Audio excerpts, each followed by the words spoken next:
ایک अनपढ़ शख्स जब मरा ना, उसके मरने के बाद जब उसकी कब्र खोदी गई तो कब्र में नूर ही नूर था। गुलाब के फूल उगे हुए थे जिनकी खुशबू से कब्र में इत्र फैला हुआ था। कब्र जन्नत के बागों में से एक बाग बनी हुई थी। खैर, लोगों ने उस अनपढ़ शख्स को दफनाया। तदफीन के बाद वापसी उसी के घर में गए।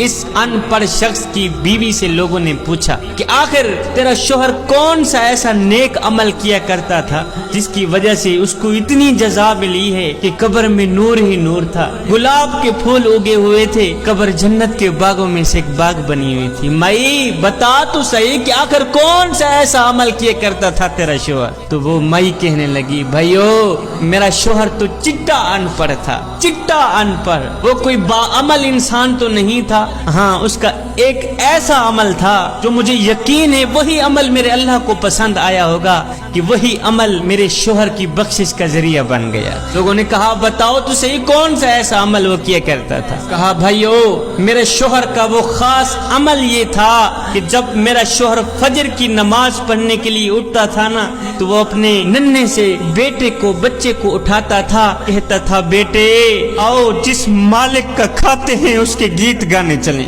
आजान की आवाज आ रही है, चलते हैं मस्जिद में अल्लाह के हुजूर झुकते हैं। बेटा उठ जिस मालिक का तेरा बाप खाता है, उठ जिस मालिक का तू खाता है, और चलते हैं उसके गीत गाते हैं, चलते हैं उसके दिए रिज़्क का शुक्रिया अदा करते हैं। और तो कोई खास अमल नहीं था मेरे शोहर का।